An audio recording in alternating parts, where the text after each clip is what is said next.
que tu entendeu, Thaisa? Desse recadinho aqui que a prof quer deixar para vocês. Eu entendi que não importa o trabalho da outra pessoa, se tá mais bonito do que o nosso, mas a gente tem que gostar do que a gente fez, que foi o nosso esforço. Isso tem a ver, exatamente. Quem mais ia falar? Eu acho que o Luan. Eu não Era o enxergo, né, Davi, agora vocês. ele falou bem na hora. Davi, bom dia, Davi. O que tu entendeu dessa charge? Aí, agora eu voltei. Ah, agora tá aparecendo. Tá aparecendo? Agora sim, pra mim. Vou dizer, vai que alguém não tá vendo, tá? Vou ler para vocês. Tem um bichinho pintando uma obra, né? Daí ele diz assim: mais uma pintura terminada. Está melhor do que a última. Aí do lado dele tem um elefantinho que também tá pintando e que é super habilidoso, né? E deu oi para ele e tal. Aí ele volta, ele olha para a obra do elefantinho e olha de novo para a própria obra e vai dormir bem feliz, amando a sua pintura. Bonitinho, né? Eu achei tão legal, gente, porque às vezes a gente.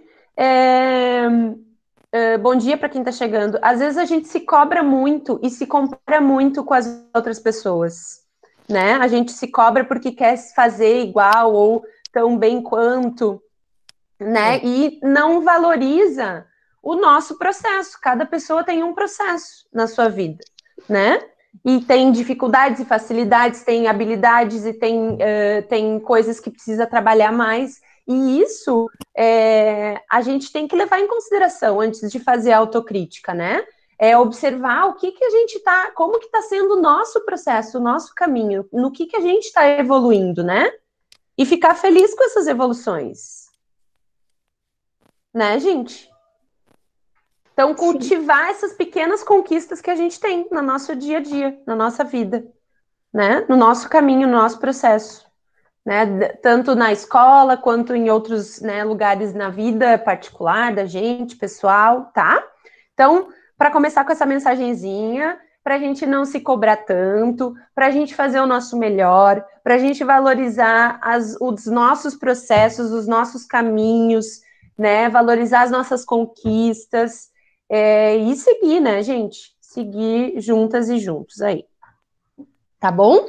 Vão escrevendo ali os recadinhos, os nomes de vocês, aliás, e nós vamos começar com uma brincadeira sobre as 3 artistas que nós vamos trabalhar na aula de hoje. Bom dia. Eu vou precisar das câmeras ligadas. Bom dia, Natália.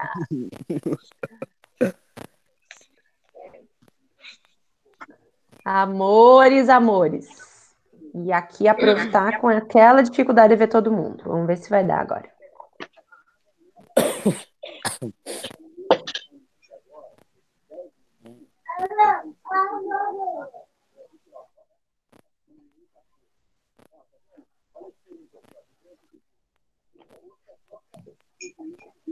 Voltei, amor.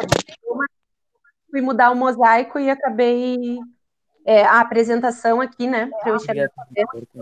E acabei desligando o. Oi, Duda. Vamos lá. É para ligar a câmera, todo mundo. Não precisa aparecer o rosto, pode ser só a mão. A gente vai fazer uma brincadeira que é a seguinte, que tá bem popularizada no TikTok, tá? Quem tem o TikTok. Eu não tenho, mas eu vejo os vídeos que aparecem no meu Instagram, né? E é assim, a galera faz perguntas e aí tu baixa os dedinhos, saca? Tem vários, fizeram um monte, tá? Então nós vamos fazer essa brincadeira. Não vale colar das pessoas, né, minha gente? De preferência faz aí com a tua cabecinha, porque isso não é prova de quem tá sabendo mais, é para vocês se ligarem e perceberem o que vocês estão sacando e o que ainda não aprenderam sobre essas artistas, que aí a gente vai aprender hoje, tá? Beleza? Vai na sinceridade, na honestidade, pensando aí no que vocês estudaram, ou no chute mesmo, para quem não estudou. Tá? Quem não pesquisou vai ter que chutar, vamos ver. Se sim, se a resposta for sim para a pergunta que a prof fizer, baixa o dedinho. Se não, fica com o dedo lá. Beleza? Todo mundo entendeu? Sim. Tranquilo? Então vamos lá. São 3 artistas que vocês tinham que pesquisar. A gente vai conversar sobre essas 3 hoje e vamos ver quem fez uma pesquisa aprofundada. Vamos ver quem tá ligado nos detalhes, nas coisas importantes. Tá? Tem umas pegadinhas. Então se liguem, prestem atenção. Preparadas e preparados? Preparados? Vamos lá? Então tá. Vou começar. Se sim, baixa o dedo, se não, fica com o dedo para cima, tá? Pergunta número 1. Sofonisba Anguissola era freira? Se sim, baixa o dedo. Sofonisba Anguissola era freira? Pensa lá, vê o que vocês estudaram. 2. A maior obra retratando a última ceia foi pintada por uma mulher, é de Plautila Nelli. Número 2, a maior obra retratando a última ceia, pintada por uma mulher, é de Plautila Nelli. E aí? 3. Já foi 2. Vamos ver aí, ó. Tem gente que baixou um dedinho, tem gente que não baixou nenhum, isso aí. 3. A primeira pintora do Renascimento a ser reconhecida e admirada foi Sofonisba Anguissola. Sim. 3. A primeira pintora do Renascimento a ser reconhecida e admirada foi Sofonisba Anguissola. 4. A primeira academia de pintura e escultura exclusiva para mulheres foi montada por Elisabetta Cirani. Quem será? Aí, ó. Vou repetir de novo. O 4. Pergunta 4. A primeira academia de pintura e escultura exclusiva para mulheres foi montada por Elisabetta Cirani. Vou desligar os sonzinhos de quem tá ligado, tá? Só para não me confundir aqui. Número 5. O pai de Plautilla Nelli enviou desenhos para Michelangelo e recebeu sua aprovação. Sim ou não? Se sim, baixa o dedo. Pode repetir. Número 6. Posso repetir. Número 5. O pai de Plautilla Nelli enviou desenhos para Michelangelo e recebeu sua aprovação. Tá. Será que sim? Será que não? Será que foi ela? Será que foram outras? As outras. Então, número 6. Sofonisba Anguissola foi dama da corte espanhola e professora de pintura da futura rainha Isabel de Valois. De novo, número 6. Sofonisba Anguissola foi dama da corte espanhola e pintora e professora de pintura da futura rainha Isabel de Valois. A sofonisma estava lá na corte ou não estava? Número 7. A última ceia de Plautilla Nelli foi encontrada no refeitório de um mosteiro em péssimo estado de conservação. De novo, número 7. A última ceia de Plautilla Nelli foi encontrada no refeitório de um mosteiro em péssimo estado de conservação. Sim ou não? Número 8. Elisabetta Cirani era conhecida por seu trabalho minucioso, detalhado e muito demorado. Elisabetta Cirani era conhecida por seu trabalho minucioso, detalhado e muito demorado. Tem umas que são difíceis, tá, gente? Mas a gente vai descobrir hoje. 9. Sofonisba produziu muitos autorretratos. Sofonisba produziu muitos autorretratos? E 10. Quantos já baixaram aí, hein? Vamos ver aí, quantos já baixaram? Falta uma só. Quantos dedinhos? Ai, tem gente que baixou quase todos, tem gente que baixou quase nenhum. 10. Todas elas, a Sofonisba, a Elisabetta e a Plautila, estudaram anatomia por meio da dissecação de cadáveres e ou modelos vivos. Todas elas, todas essas artistas, estudaram anatomia por meio de dissecação de cadáveres e ou modelos vivos. E aí, vamos lá, resultados. Quantos dedos baixaram? Ó, Davi tá com 7 levantadinho, então baixou 3. Quem mais? Vai me dizendo, bota ali no... Pode baixar as mãozinhas, bota ali no chat quantos dedos vocês baixaram. Eu baixei Vamos ver. 4. Agora a gente vai ver as respostas. Baixei 7. 4. Suelen, né? Baixei 7. Eu também abaixei 7 Baixou dedos. 7. Baixei. Baixou 7 dedos. 4, 5. Olha ali, olha aí, olha aí. Eu baixei 7 dedos. Vamos descobrir? Vou dizer quantos dedos tinha que ter baixado, tá?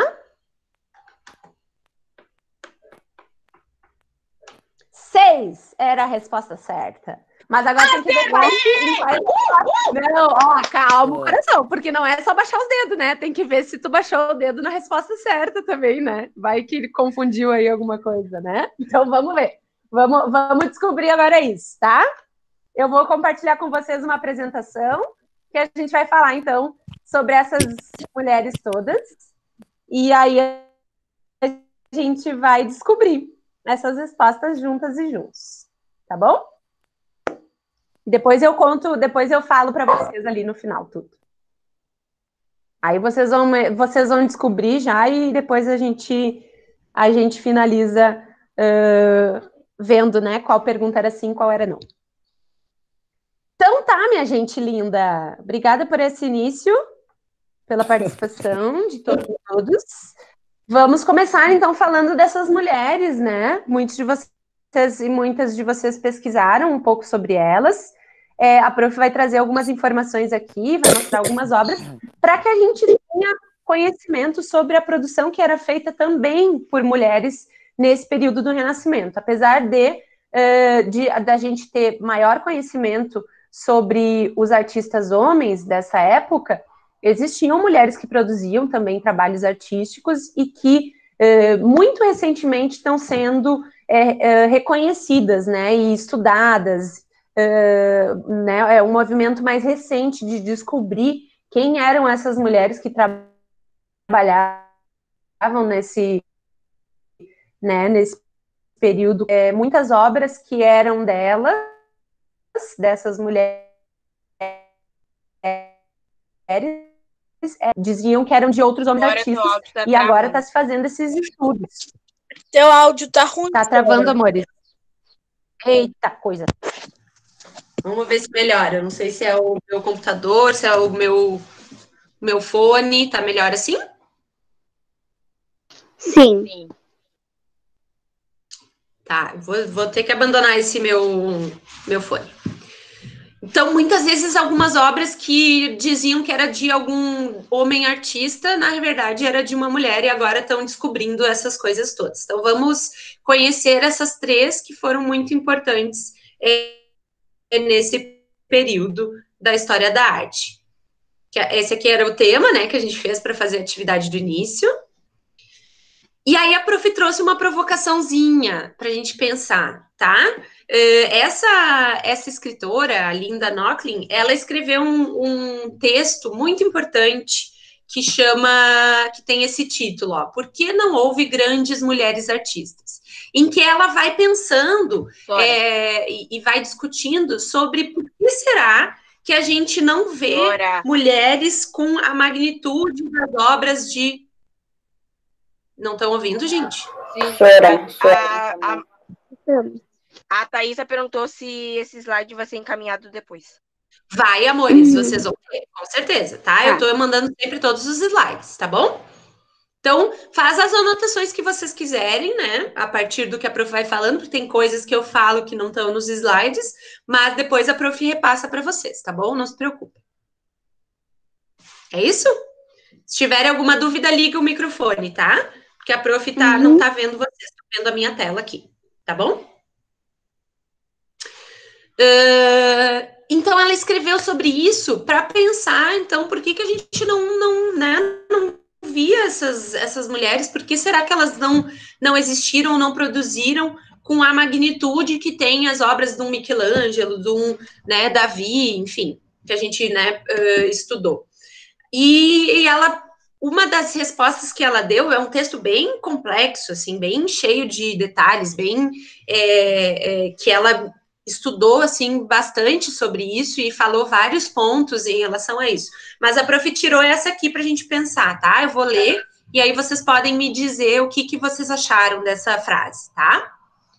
As coisas como estão e como estiveram nas artes, bem como em centenas de outras áreas, são entediantes, opressivas e desestimulantes para todos aqueles que, como as mulheres, não tiveram a sorte de nascer brancos, preferencialmente classe média e, acima de tudo, homens. A culpa não está nos astros, em nossos hormônios, nos nossos ciclos menstruais ou em nosso vazio interior, mas sim em nossas instituições e em nossa educação, entendida como tudo que acontece no momento em que entramos no mundo dos significados, dos símbolos, dos signos e dos sinais. O que acharam dessa frase toda? Essa é uma das respostas que ela dá para essa pergunta que ela mesma se faz para pensar, né, e refletir sobre essas questões. O que vocês acharam disso? Muito complexo? Achei bem impactante. O que deu para entender disso, assim?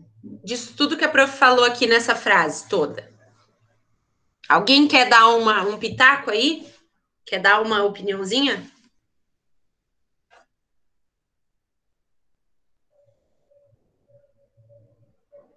Tenta, gente, tenta. Por que vocês acham que ela respondeu nessa pergunta? Ó? Por que não houve grandes mulheres artistas? Aqui ela dá uma resposta, né? Uma possível resposta.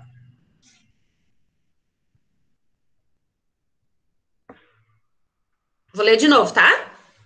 As coisas como estão e como estiveram nas artes, bem como em centenas de outras áreas, são entediantes, opressivas e desestimulantes para todos aqueles que, como as mulheres, não tiveram a sorte de nascer brancos, preferencialmente classe média e, acima de tudo, homens. A culpa não está nos astros, em nossos hormônios, nos nossos ciclos menstruais ou em nosso vazio interior, mas sim em nossas instituições e em nossa educação, entendida como tudo que acontece no mundo quando entramos, né? Tudo acontece no momento em que entramos no mundo.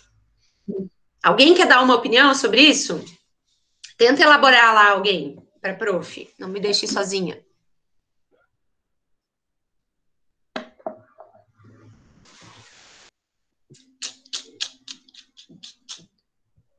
Estão vendo o que ela fala aqui, ó? Da educação, das instituições, né?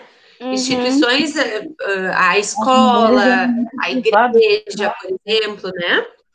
Então, ela diz que, e ela fala assim, que, aqui, ó, né, que é muito, para quem, e o mundo das artes, né, e outras áreas também, foi e ainda é bastante opressivo, né, e desestimulante para todas aquelas pessoas que não nasceram com alguns benefícios e alguns privilégios, né? Por exemplo, as pessoas brancas, as pessoas mais ricas, né? E as que são mulheres também. Porque na nossa cultura, na cultura em que a gente está, e na cultura em que se desenvolveu, que foi se desenvolvendo as nossas educações, a gente não tem determinados privilégios e acessos a algumas coisas, né? Então, é isso que ela está dizendo. Na verdade, não é O problema não está nas mulheres não conseguirem produzir. O problema é que muitas vezes a gente não tem acesso, elas não tinham, especialmente elas, né, antes de nós. Agora a gente tem outros, já tem um histórico de conquistas, né, muito grande. Mas na época não tinha acesso à educação, as mulheres tiveram que lutar para poder ter acesso à educação, né, e tiveram que lutar para conseguir fazer os seus estudos nas artes, conseguir ser artistas e ganharem o seu sustento com as suas obras. Então, é um pouco sobre isso que ela está falando aqui, tá? É um texto mais complexo, não é tão fácil, assim, de entender quando a gente lê da primeira vez, mas é mais ou menos isso que ela está dizendo aqui, tá? E é só para a gente ir pensando sobre isso. Por que a gente não ouviu esses nomes? Por que a gente já viu e já ouviu falar do Michelangelo, já ouviu falar de outros, do Da Vinci, mas não ouve falar dessas outras mulheres, tá? E aí vamos entrar, então, na conversa sobre cada uma delas. A Plautilla Anelli, é a primeira que a gente vai falar, nasceu em 1525 e faleceu em 1588, só a data é mais para que vocês tenham uma noção, né, de tempo, assim. E ela é freira, isso já responde uma das perguntas que a prof fez ali. Ela era freira, e era muito comum nessa época que algumas mulheres escolhessem ser freiras para terem a liberdade de poder estudar e poder também se desenvolver intelectualmente, porque isso era um privilégio do clero, né? E para as mulheres era muito mais difícil, então às vezes elas escolhiam a vida religiosa para ter algumas liberdades, né, de poder ter acesso a livros, de poder estudar, de poder desenhar, fazer pinturas, enfim. Isso aconteceu um pouco com a Plautilla Anelli também. E ela se converteu freira e depois foi madre superiora desse convento, né, um convento dominicano. E ela foi 14 anos ela foi para o convento, então muito nova, né, já bem novinha. E ela se dedicou ao trabalho, aos estudos de pintura, né, quando estava nesse convento, e ela montou, gente, dentro do convento, no período do Renascimento, anos lá 1500 e poucos, ela montou um ateliê para as mulheres que estavam no convento, né, para as freiras que faziam parte desse mesmo convento. Então, ela montou esse ateliê de pintoras. Isso é muito revolucionário para a época, né? E aí elas estudavam pintura e tudo mais. Ela era autodidata. Todas as mulheres, a maioria das mulheres desse momento, mulheres artistas, elas não tinham acesso a grandes ateliês, né? Ateliê de grandes pintores, porque não era permitido. Então, ou elas nasciam numa família de pintores e pintor, né? O pai era pintor e tudo mais, e aí aprendia na família, ou a família incentivava isso, porque era uma família que já tinha um pensamento um pouco melhor do que das outras da época, ou elas aprenderam de forma autodidata, então eles tiveram que estudar sozinhas, né? E ela fazia isso, ela estudava sozinha, imitava as pinturas dos grandes mestres, né, que existiam lá na Renascença, então olhava essas pinturas e a partir dessas pinturas estudava também as suas, fazia releituras dessas obras, e foi assim que ela foi aprendendo a ser pintora, né? Ela nessa igreja aqui, gente, ó, a igreja de Santa Maria Novella em Florença, teve um cara que estava estudando, né, as mulheres artistas dessa época, e ele queria muito descobrir onde que estava um quadro específico da Plautilla Anelli, que é um quadro mais famoso que tinha. E aí, tudo apontou para que fosse para essa igreja, porque o convento que ela desenvolveu lá as suas atividades como madre e tal, superiora, ele não está mais ativo, né? Não estava mais ativo na época. Eu vou só fechar aqui a janela, gente. Para ficar menos barulho. Então, ele queria saber onde que tinha ido as coisas que estavam nesse convento, né? E aí as pistas levaram para essa igreja. E aí ele entrou na igreja, olhou tudo, nada, não achou a obra que ele estava procurando, até que ele foi para o refeitório, ele pediu permissão para entrar no convento, né, na parte mais interna ali, que o acesso não é para todo mundo, e ele encontrou no refeitório desse mosteiro aí a tão famosa obra que ele estava procurando. Gente, é Uma Última Ceia. A gente estudou Uma Última Ceia antes, vocês lembram? De um outro artista? Sim. Também? De quem era a Última Ceia que a gente estudou? Quem lembra?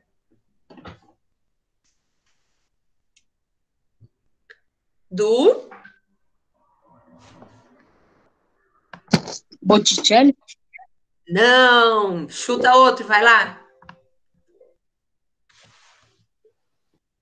Não é do Botticelli? Qual poderia ser o outro? Um bem famoso, gente.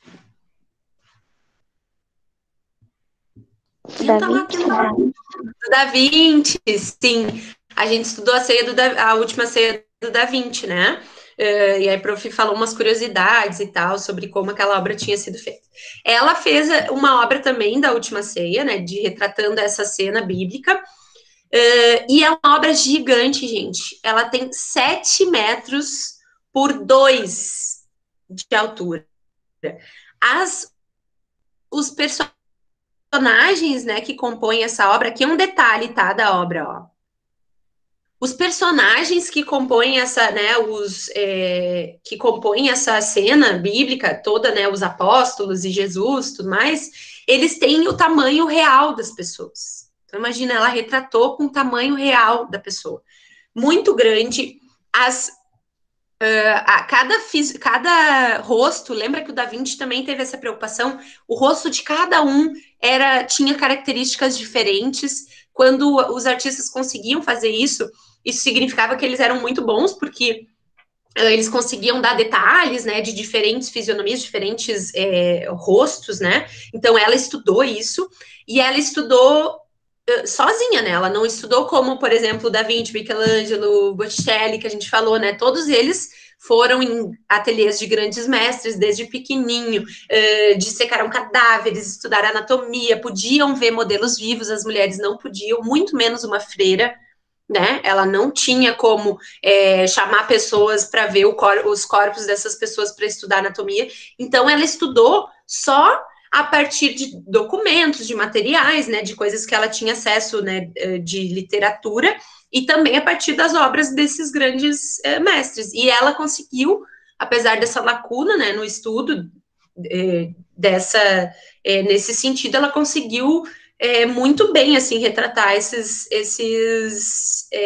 essa última ceia. E essa é a curiosidade de que essa última ceia estava lá escondidinha no refeitório daquele mosteiro, uma obra desse tamanho, dessa proporção, em péssimo estado de conservação. Essa já é uma resposta de mais uma pergunta. Tava muito ruim, gente, assim, ela tava quase toda destruída, escamada, sem né, partes da pintura, e teve que ter um incentivo para se fazer essa restauração, né? Ela foi restaurada por esse grupo aqui, ó, Advancing Woman Art, que é um grupo que está restaurando obras de artistas históricas, femininas históricas. Então, assim, é um grupo que está preocupado em investigar quem foram essas artistas, onde estão as obras dessas artistas e incentivo financeiro para restaurar essas obras, né? E aí, outra curiosidade. Para restaurar essa obra toda, gente, muito dinheiro, tá? Muito dinheiro, porque é muito difícil, é muito caro restaurar uma obra para ela manter exatamente a qualidade e as características da obra original. Então, só pessoas muito especializadas conseguem fazer essas restaurações, né? Não é qualquer um que vai lá e vai pintar e conseguir restaurar a obra com o detalhe técnico, né, que a artista tinha. Então é muito caro. Eles gastaram muito dinheiro para fazer isso. Tiveram que conseguir pessoas que investissem nisso, né? E aí uma curiosidade é que cada restauração de cada apóstolo custou mais ou menos uns 10 mil dólares, gente. Olha a grana. E eles conseguiram de boa esse valor para cada um dos apóstolos, né? Com pessoas mais, né, que incentivaram financeiramente. Mas, para o Judas, eles não estavam conseguindo, né? A galera não estava conseguindo recolher o dinheiro para restaurar o Judas. Daí eles tiveram que dividir em várias partezinhas. Então, várias pessoas deram uma quantia menor para restaurar o Judas, porque não queriam, né, ser o mecenas do Judas, não queriam dar esse valor para restaurar o Judas. Isso é só uma curiosidade. Aqui, olha só. Estão vendo? Olha como tava. Olha como tava a obra, gente. Toda deteriorada, né? Sem os detalhes, tinta escamada. Bem complicado, né? E aí, aqui já tá a pessoa que tá restaurando, ó. E é uma pessoa, tem que ser muito especialista para conseguir restaurar obras, gente. Existem cursos de graduação para pessoas fazerem as restaurações de obras, né? Tem aqui no Rio Grande do Sul, acho que em Pelotas, tem um curso de restauração também, museologia e restauração, algo assim. Eu não sei nem dizer o título da graduação, mas a galera tem que saber muito para conseguir manter essa qualidade. E aqui a obra, ó, inteira. 7x2, gente. Aqui a gente não tem noção, né? Mas é uma obra muito grande. E aí, olha só, tem detalhes que só que os historiadores, as historiadoras dizem que é muito característica de pintura de uma mulher pintando, porque ela trazia coisas que os homens não estavam muito preocupados em, detalhes que não eram muito comuns em obras de outros artistas, né? Por exemplo, os detalhes de como ela colocou as comidas na mesa, né? Isso com muito cuidado e muito detalhamento técnico. A própria toalha que parece que foi passada, né, para colocar e tem os vincos da toalha, sabe? Essas coisas assim são muito ricas e muito bonitas, né? E aqui estão vendo ali, ó, bem no cantinho, tem uma coisinha escrita, né? Estão vendo? Que onde a prof tá botando, ó. Uhum. Dá para ver, né, amores?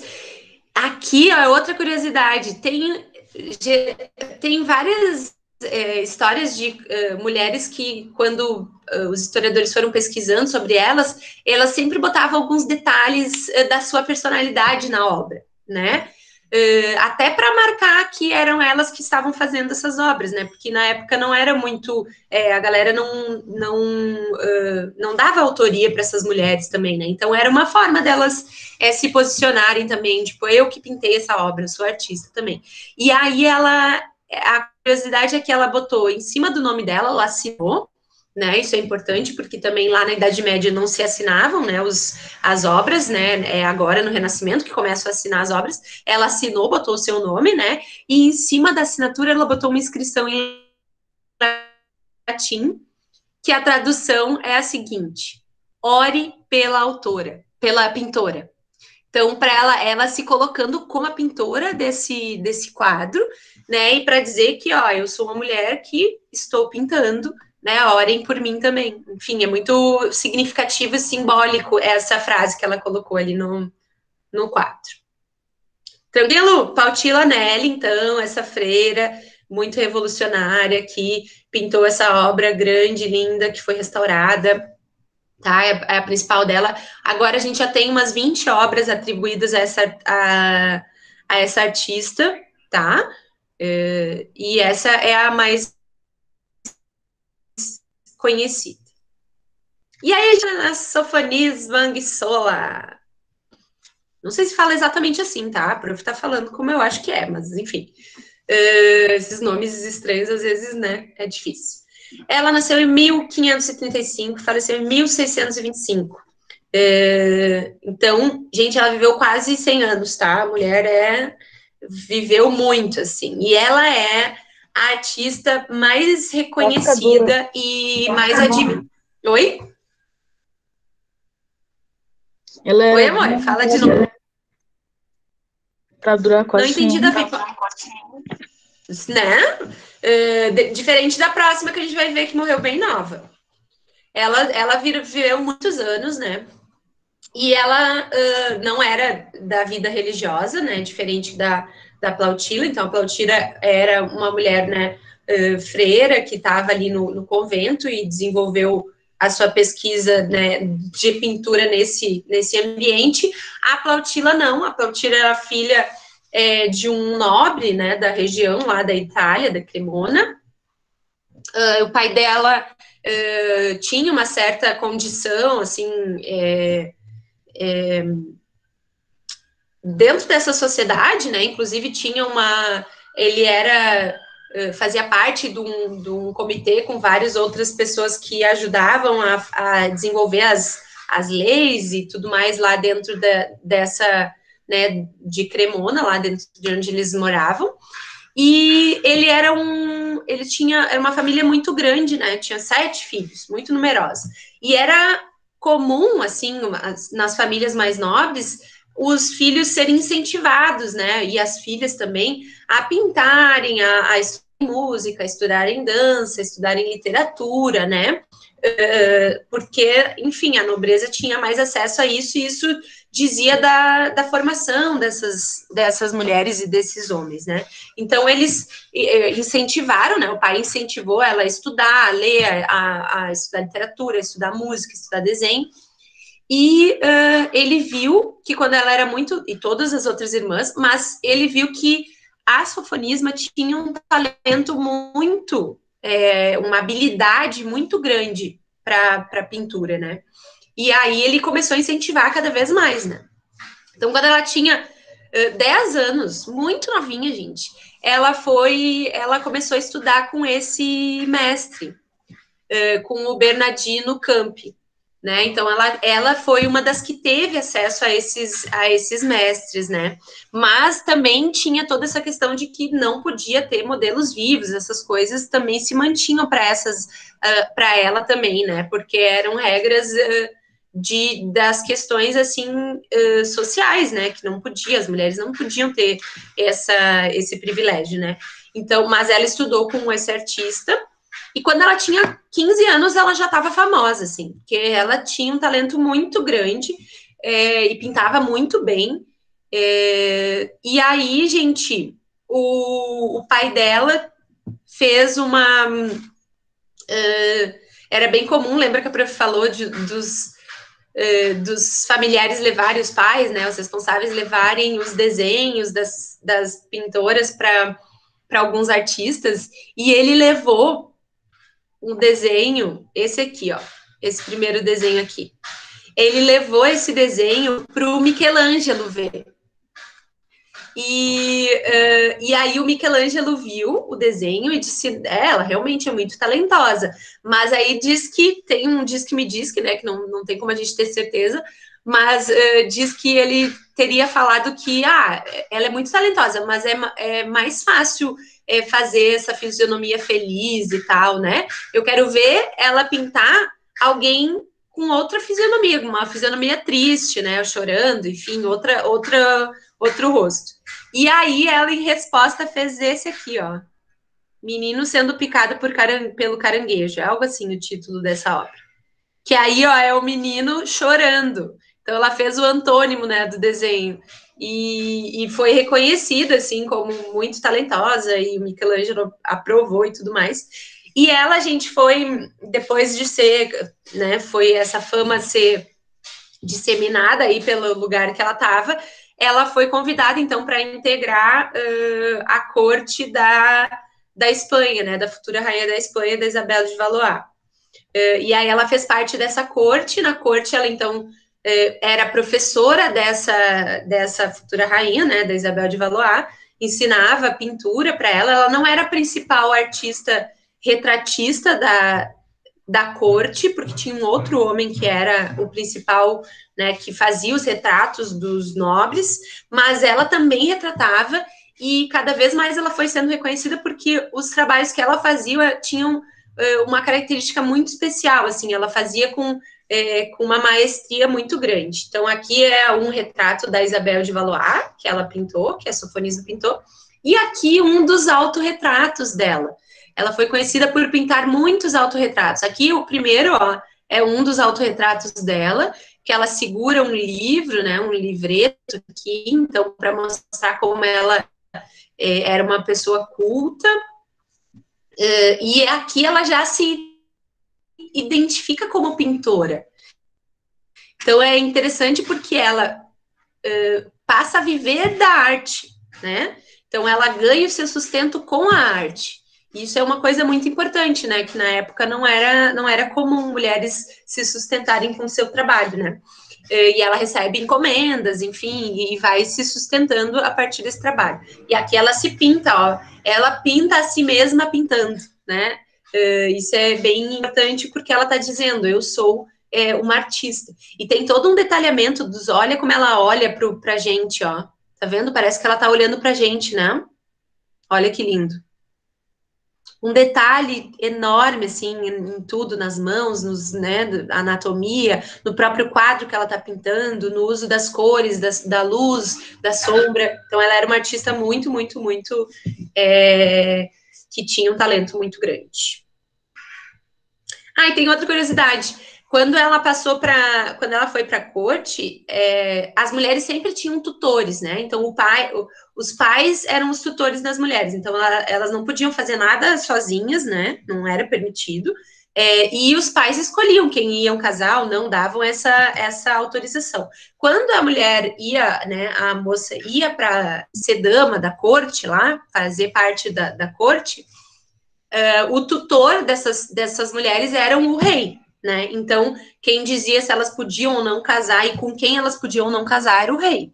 E ela casou jovem, né, com um cara que o rei escolheu para ela, e logo esse cara faleceu, ela ficou viúva, e aí ela não pediu autorização, se apaixonou por um outro homem e não pediu autorização para o rei e casou com esse outro homem. Então, ela era uma pessoa bem revolucionária também, né? Que ela insistiu nisso e casou e viveu a vida inteira com esse segundo marido, né? Depois da morte do primeiro marido. Então, para ver como ela também afrontava, além de afrontar com o próprio talento, ela também questionou outras regras, né? Que eram impostas socialmente, quando decidiu casar por amor com alguém. Vamos a Elisabetta para finalizar. Tudo certinho, gente? Sim. Dá um ok para mim. Sim? Uhum.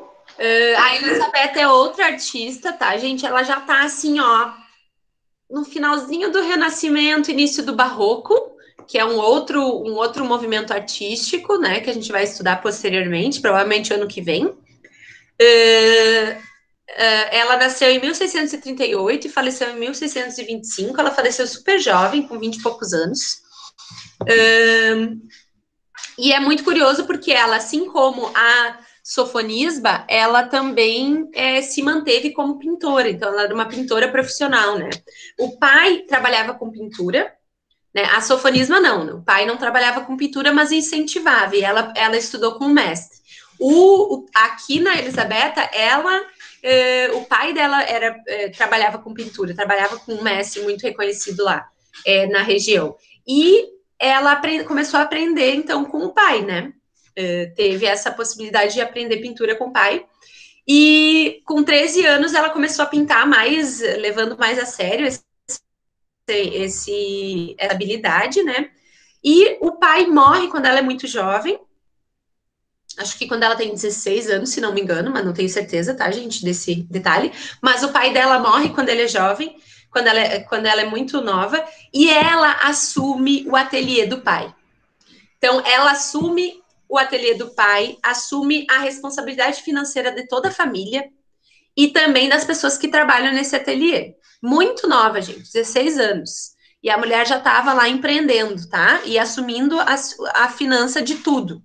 Então, isso é simbólico, significativo, importante, porque na época também não era comum, né, as mulheres assumirem as famílias em questão, né, na questão financeira, e ela foi e conseguiu, tá? E diz que ela era muito inventiva, que ela era ligeira para fazer as obras, tanto que os opositores lá, a galera que não não, né, que era meio que competia com ela, dizer que não era possível ela fazer as obras em tão pouco, né, pouco tempo. Diz que ela fez, quando ela morreu com 27 anos, ela deixou mais de 200 obras prontas, finalizadas e lindas, e com muito detalhe e muito técnicas. Aqui a gente pode ver algumas delas, ó. Essa aqui foi uma obra que foi encomendada por ela nesse complexo religioso de Bolonha. A galera desse complexo queria revitalizar esse espaço e chamou vários pintores, e ela foi a única mulher convidada para fazer esse trabalho, porque ela era muito talentosa e era reconhecido o seu trabalho, né? E aí ela fez essas obras. E assim, nas obras tem um detalhamento muito grande, um número grande de personagens, tem um uso da iluminação, da luz na obra, que já está atendendo para o barroco, porque o barroco, depois a gente vai ver, ele é um período que a galera se preocupa muito com a iluminação, né? E com a luz e sombra das obras, a expressividade também dos próprios corpos, aqui a gente tem, né? E tem uma série de detalhes que ela fez nessas obras. Então, ela morreu muito jovem, mas ela montou, em 1660, ela montou a sua própria academia, porque ela recebeu o título de pintora, né, de uma outra academia lá famosa, e aí, com esse título, ela poderia abrir a sua própria academia de pintura, e ela abriu a própria academia de pintura e escultura só para mulheres do período do Renascimento. Então, ela foi outra mulher que incentivou outras mulheres a pintarem. Muitas das artistas que foram reconhecidas depois se formaram nessa academia dessa grande artista, tá? É isso, minha gente. Dúvidas? Curiosidades? Gostaram? Gostaram? Sim.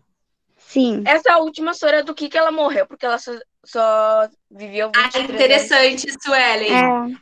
Tem algumas coisas que a prof não sabe, tá? Dessas né, questões, curiosidades mais da vida pessoal, às vezes nem os historiadores sabem. Mas nesse caso, sim, ela morreu com 27, acho 20 e poucos anos. 23. 23, enfim, isso aí. Já fez até os cálculos, né, amor? E até foi uma morte meio súbita, assim, e estavam desconfiando. Que ela. O que tu achou aí? Em circunstâncias inexplicáveis, ou seja, não tem.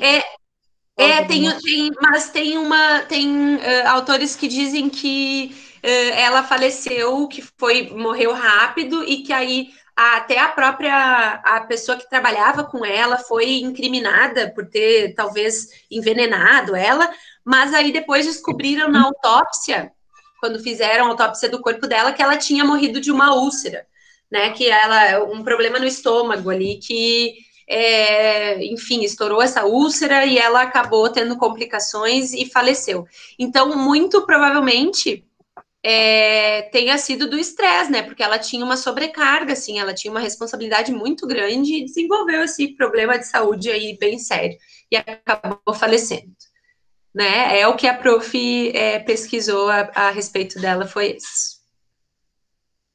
Gostaram, minha gente? Massa, né? Conhecer essa galera aí. Botem os nomes aí de vocês, a galera que chegou depois, por favor, para a prof poder depois colocar na chamada, tá? Muito obrigada pela aula de hoje. Semana que vem a gente vai fazer, gente, o mapa conceitual juntas e juntos, tá? Isso, porque foi bastante informação que a gente recebeu, né, nessas últimas semanas da arte no Renascimento, tá? Muito obrigada. E é isso. A gente se vê semana que vem. Tá? Depois a prof compartilha com vocês esse PDF. Tá. Obrigada, meus amores, pelo encontro de hoje. Tchau. Até quarta que vem. Tchau.